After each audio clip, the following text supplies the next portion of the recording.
Some people don't know that InDesign does include a basic spell checker for you to just use as a last resort to make sure that everything is free of typographic errors in your document.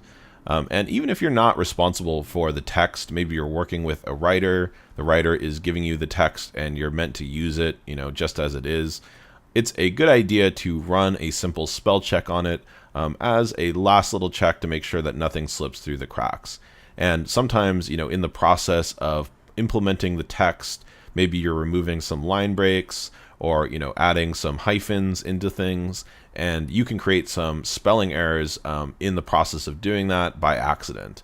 Or maybe you're trying to use a hotkey. One that I always do is I'll have my cursor inside of a text block and I want to hit W to toggle on the grids or guides, or Shift W to go to preview mode, and I'll accidentally input some W's into the type. So the spell check can make sure that none of those things are happening. Okay, so in order to access the spell check, you can go up to Edit and down to Spelling and over to Check Spelling. Okay, so this is going to work really similar to what you're used to in a program like Microsoft Word. It's going to bring up spelling errors or other issues and give you some suggestions. So in this case, it's pointing out that this is an uncapitalized sentence. I want it to be uncapitalized, so I'm going to hit skip. Okay, and then again, it's saying that urbanizes is spelled wrong. It's because I'm using this from an article that is from a British newspaper. They spell urbanizes a little bit different. So in this case, I can go ahead and click ignore all, which is going to move on from that word.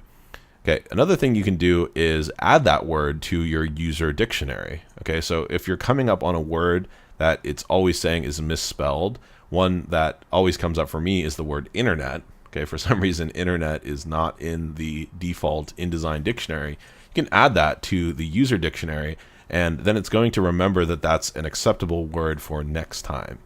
Okay, so you can go through that process. In this case, I'm not going to go through the whole thing because this is a British article. There's going to be a lot of little misspellings, but it's a good thing to do in general, especially for the big headings. Make sure that there's nothing wrong with those.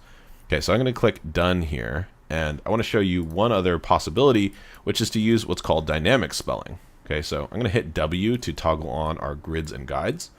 Let's go up to Preferences and down to Spelling. Okay, so in that Preferences window, there's something here that says Enable Dynamic Spelling. Okay, I'm going to check that on and then click OK. When I do that, it's going to work just like Microsoft Word, where it puts these little red jagged underlines under spelling errors. Okay, so this is a nice way to just really quickly see where those spelling errors are occurring. You'll see that a lot of them are proper names. Those are obviously fine. Front lines, I guess that's not in their dictionary, but it is an acceptable word. But it allows you to just see, like, are there any, major spelling errors?